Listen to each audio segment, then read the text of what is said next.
ప్రకాశం జిల్లా గుండాయపాలెంలో పోలీసుల అరాచకం సృష్టించారు. ఎంపీటీసీ ఏడుకొండలను నిర్బంధించారు పోలీసులు. ఏడుకొండలు ఆచూకీపై పోలీసులను నిలదీశారు.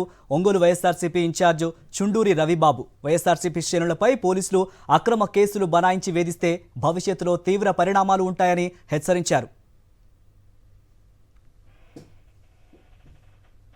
ఇటువంటి అమాయకుల మీద పార్టీ అని చెప్పి అంత నిర్లక్ష్యమా? అంటే ఒక పార్టీలో ఉంటే వాళ్ళని తీసుకొచ్చి రాత్రి 12 గంటల నుంచి అరెస్ట్ చేసి అక్రమంగా నిర్బంధించి ఎక్కడున్నారని చెప్పమంటే ఇంతవరకు చెప్పట్లే. 5 మనుషుల గురించి చెప్పకుండా తర్వాత పెడతాం చూస్తామంటే ఇప్పుడు ఎక్కడ అరెస్ట్, ఆయన కస్టడీలో ఉంటే ఎక్కడున్నారో చెప్పాలి కదా. మనుషులు లాయర్లు వచ్చారు, కలుసుకునే అవసరం ఉంటుంది కదా. ఇది చాలా తప్పు. ఒకవేళ వీళ్ళ మీద కంప్లైంట్లు చేసిన వాళ్ళు కూడా చెప్తున్నా, ఇటువంటి ఫాల్స్ కంప్లైంట్లు చేస్తే మీరు పరిహారం అనుభవిస్తారు. తెలుగుదేశం పార్టీ జీతాలు ఇవ్వట్లేదు, ఠాణాలో పనిచేస్తున్న వాళ్ళకి ప్రభుత్వం కింద పనిచేస్తారని స్పృహ తెలుసుకోవాలని. ఒకవేళ మీకు రిజర్వేషన్ ఉంటే ఉండొచ్చు. మనుషులు ఎక్కడున్నారు? ఇప్పుడు మేమేం ఫేవర్ అడిగి మా మనుషులు బయటకు పంపించండి అని అడగల.